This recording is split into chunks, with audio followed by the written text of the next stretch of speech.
असफलता एक चुनौती है, उसे स्वीकार करो। क्या कमी रह गई देखो और सुधार करो।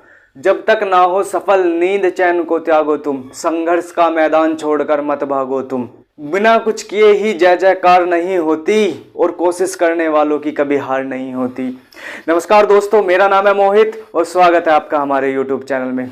दोस्तों, अगर आप किसी भी कॉम्पिटिटिव एग्जाम की तैयारी कर रहे हो और वहां पर संविधान पूछा जाता है तो आपका स्वागत है। पिछली हमने 2 कक्षाओं में संविधान का निर्माण अर्थात संविधान सभा, प्रस्तावना और अनुसूचियों के बारे में पढ़ा। आज हम संविधान के भागों के बारे में पढ़ेंगे। मूल संविधान में 8 अनुसूचियां, 22 भाग और 395 अनुच्छेद थे और आज हम उन 22 भागों के बारे में पढ़ेंगे। तो सबसे पहले क्वेश्चन उठता है कि क्या है ये 22 भाग।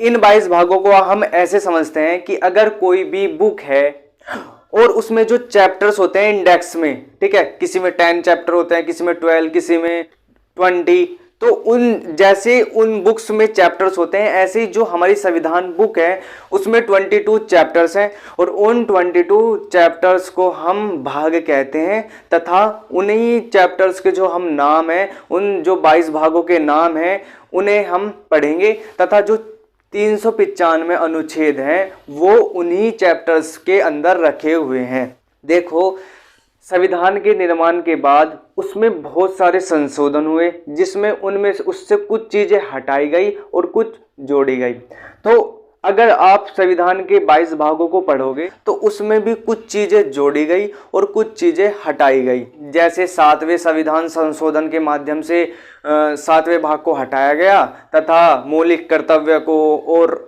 सहकारी समितियां, नगर पालिकाएं, अधिकरण, इन सारी चीज़ों को संविधान में भागों में जोड़ा गया। तो अगर आपसे पूछे कि संविधान में कितने भाग है और ऑप्शन में 22 दे रखा है तो आप 22 टिक करोगे। लेकिन अगर आपसे वो पूछ रहा है कि संविधान में कितने भाग है और ऑप्शन में 22 नहीं है, वहां पे 18, 19, 20 और 25 दिया हुआ है, तो आप 25 पर टिक करोगे। क्योंकि अगर आप संविधान के भागों को काउंट करते हो ना, अगर आप संविधान के भागों को काउंट करते हो तो वो 25 होते हैं। क्योंकि जो अलग से भाग जोड़े गए उन्हें एडजस्ट तो उन 22 भागों में ही किया गया, लेकिन अगर आप जो अलग से जोड़े गए भाग हैं उन्हें काउंट करोगे तो टोटल वो 25 बैठते हैं। तो चलते हैं पहले भाग की तरफ। पहले भाग में है संघ एवं उसके राज्य क्षेत्र, जो अनुच्छेद 1 से 4 तक है। पहले भाग में है संघ और उसका राज्य क्षेत्र, जिसमें आपको भारत के जो केंद्र शासित प्रदेश है और राज्य हैं उनके बारे में जानकारी मिलती है और जो अनुच्छेद 1 से 4 तक हैं। मैंने आपसे पहले भी बताया कि पहली अनुसूची हो या भाग हो या अनुच्छेद हो, कोई भी हो, पहले में राज्यों के बारे में ही वर्णन मिलेगा, ठीक है। दूसरे भाग में है नागरिकता, जो अनुच्छेद 5 से 11 तक है।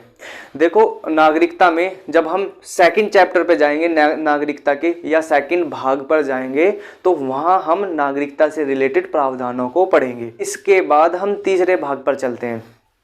तीसरे भाग में है मौलिक अधिकार, जो अनुच्छेद 12 से 35 तक है, ठीक है।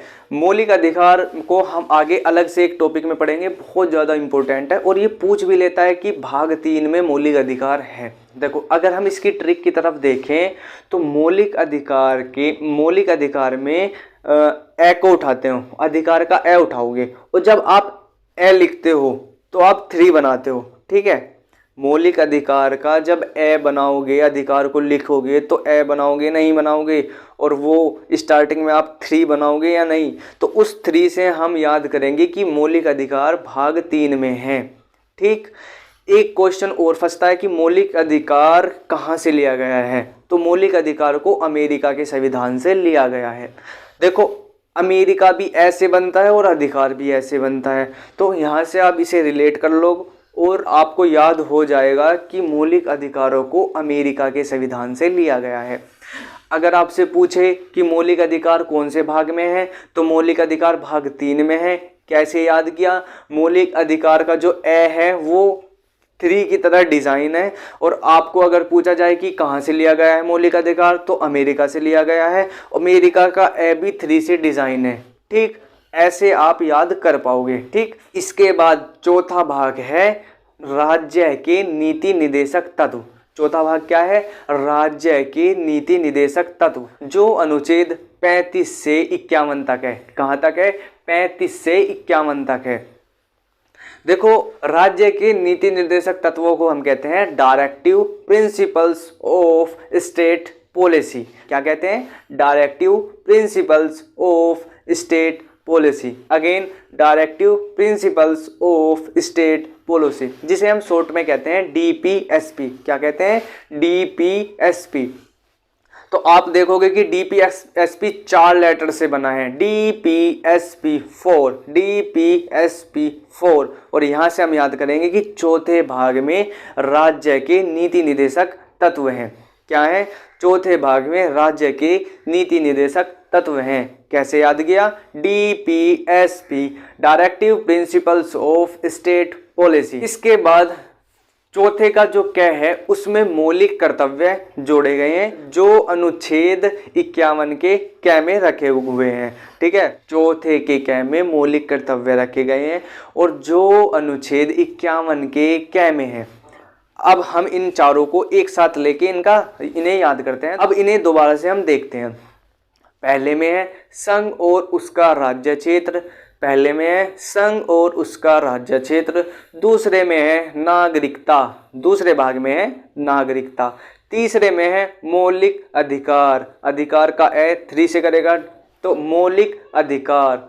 फोर्थ में है राज्य के नीति निर्देशक तत्व, डीपीएसपी 4, डीपीएसपी और राज्य के नीति निर्देशक तत्व। 4 के क में है मौलिक कर्तव्य, 4 के क में क्या है? मौलिक कर्तव्य, जो 51 के क में रखे गए हैं। 5वें भाग में है संघ की शासन व्यवस्था, जो अनुच्छेद 52 से 151 तक है।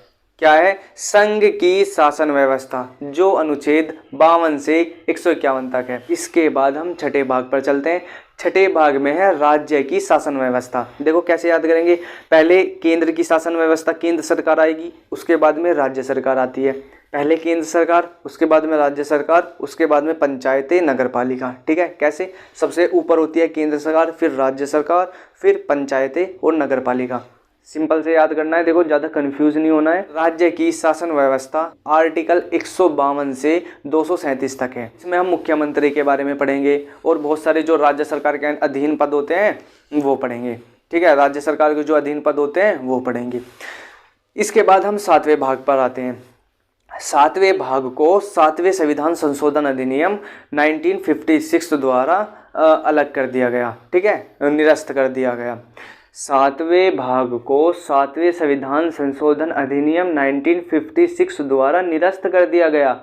सिंपल है, याद हो गया। ठीक है, इसके बाद हम 8 पे आते हैं। 8वें भाग में संघ राज्य क्षेत्र है। 8वें भाग में क्या है? संघ राज्य क्षेत्र, जो अनुच्छेद 239 से 242 तक है, जो अनुच्छेद 239 से 242 तक है। देखो, पहले हमने संघ की शासन व्यवस्था पढ़ी, फिर हमने राज्य की शासन व्यवस्था पढ़ी, फिर 7वें संविधान संशोधन के माध्यम से 7वें भाग को हटा दिया और संघ और राज्य को अब 8वें में रख के संघ राज्य क्षेत्र के बारे में पढ़ लेते हैं। ठीक है, पढ़ेंगे, या 8वें भाग में ये है।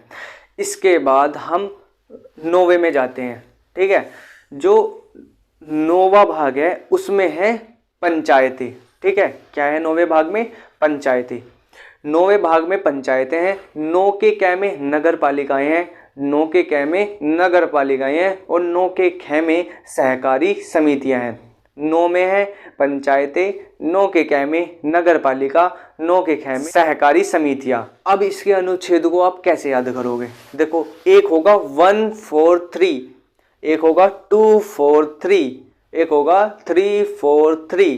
क्या? 143, 243, 343, 143, 243, 343, 143, 243, 343।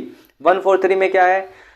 सुप्रीम कोर्ट से हमारे जो राष्ट्रपति है वो सलाह लेने की शक्ति 143 के अंतर्गत आती है। 243 में पंचायतें, नगर पालिका और सहकारी समिति है। 243 में पंचायतें, नगर पालिका और सहकारी समितियां हैं।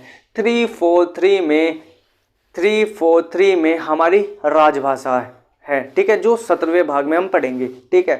तीनों को आप याद कर लेंगे, यहाँ पे आपसे आपके 3 क्वेश्चन बन जाएंगे, ठीक है।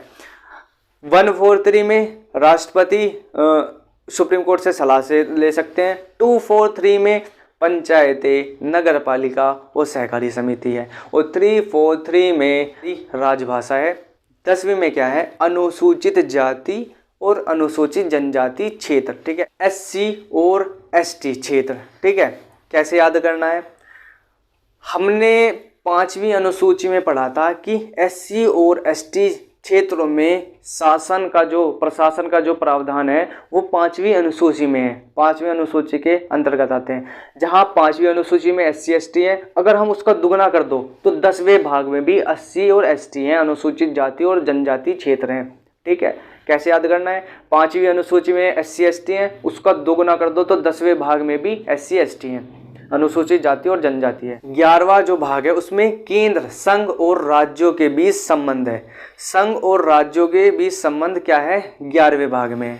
संघ और राज्यों के बीच संबंध 11वें भाग में है। 12वें भाग में क्या है, 12वें भाग में है वित्त, संपत्ति और वाद।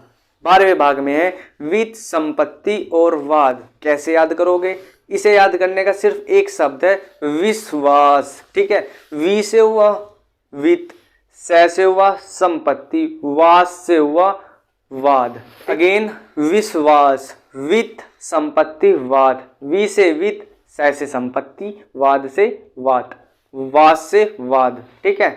वित्त, संपत्ति, वाद, विश्वास। अब हम चलते हैं 13वें भाग पर। भारत के राज्य क्षेत्र के भीतर व्यापार, वाणिज्य और समागम। तो आपको एक चीज तो क्लियर है कि 13वें भाग में व्यापार से रिलेटेड है।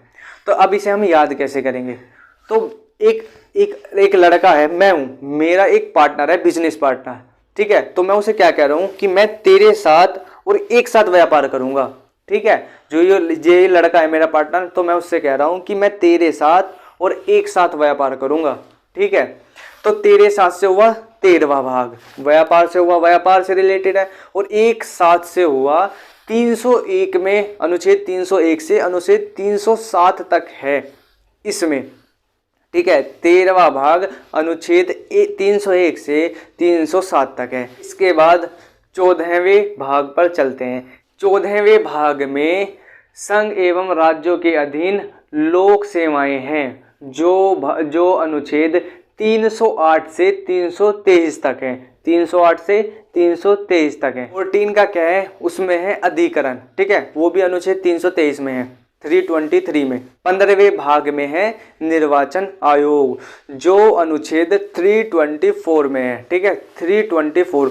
इसे याद करने का बहुत सिंपल ट्रिक है, देखो आपको नंबर्स लिखने हैं 1 2 3 4 5। क्या लिखना है, 1 2 3 4 5। स्टार्टिंग का 1 लेना है और लास्ट का 5 लेना है, तो क्या बनेगा 15। और 15वें भाग में निर्वाचन आयोग है, ठीक है।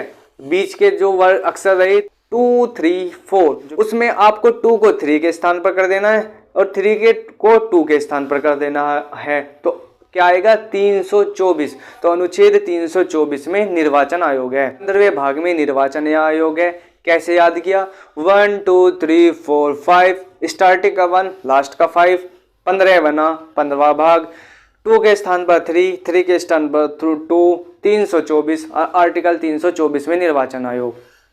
याद हुआ, क्लियर। इसके बाद हम 16वें भाग पर चलते हैं, 16वें भाग पर चलते हैं। बहुत सिंपल है, 16वें भाग में है कुछ वर्गों के लिए विशेष उपबंध। कैसे याद करोगे, 16 लिखो, 16 लिखा, उसका वर्ग कर दो, ठीक है। 16 लिखा, उसका वर्ग कर दिया, तो वर्ग से क्या है, कुछ वर्गों के लिए विशेष उपबंध, ये इसकी ट्रिक है, ठीक है। 16 लिखा, उसका वर्ग कर दिया, तो कुछ वर्गों के लिए विशेष उपबंध 16वें भाग में है। 17 बहुत इंपॉर्टेंट है, राजभाषा है, याद कराया था, 343 अनुच्छेद के अंतर्गत आती है। 18वें भाग में है आपात उपबंध। 18वें भाग में क्या है, आपात उपबंध। 352 में है वित्तीय आपात, 356 में है राष्ट्रीय आपात और 360 में है राष्ट्रपति शासन। 352 से 360 तक आपातकालीन प्रावधान है जो भाग 18 में है। कैसे याद किया है? 18 और आपात सेम ट्यून करते हैं, 18 आपात। इसके बाद में 19 पे जाते हैं, प्रकीर्ण। प्रकीर्ण इसके बाद में 20 में है संविधान संशोधन 368। ठीक है, 20 में क्या है? संविधान संशोधन 368 अनुच्छेद में है। इसके बाद 21 और 22 ये आपको खुद पढ़ने हैं क्योंकि ये इतने इंपॉर्टेंट नहीं है। इस टॉपिक में जो इंपॉर्टेंट भाग थे वो मैंने बता दिए गए हैं और उनकी ट्रिक भी बता दी है। और इस वीडियो को अगर आप 1-2 बार देखोगे और आप अगर रिवीजन करते हो बार बार तो आपको ट्रिक की भी ज़रूरत नहीं पड़ेगी और आपको लंबे समय तक याद रहेगा। उम्मीद करता हूँ ये वीडियो आपको पसंद आई होगी। मिलते हैं नेक्स्ट टॉपिक में, तब तक के लिए नमस्कार, जय हिंद।